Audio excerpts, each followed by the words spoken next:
Masarap na kutsinta. Ayan, gawa tayo mga moms.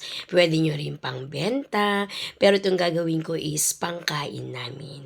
Request kasi ng aking puti-puti.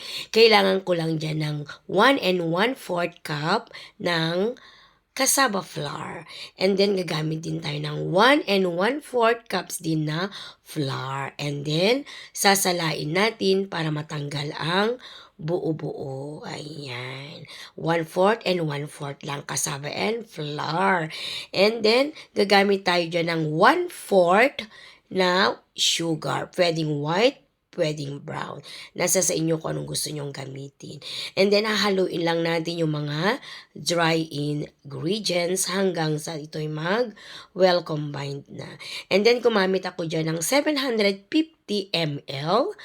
Yan ang sukat ng ating water. Ayan.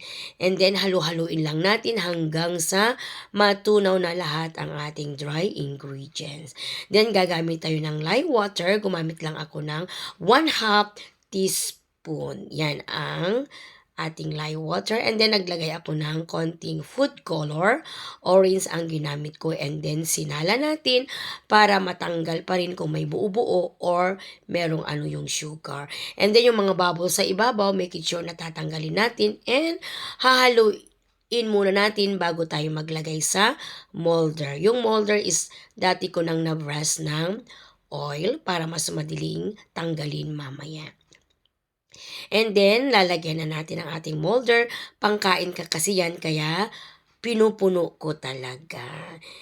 Ayan. And then, dati na ako nag-ready ng tubig. Pinakuluan ko na and make it sure may tela ang takip ng ating steamer. Then, pag ganyang umusok-usok na at mainit na, ilalagay na natin ang ating kutsinta. In-steam ko yan ng 20 minutes kasi puno siya.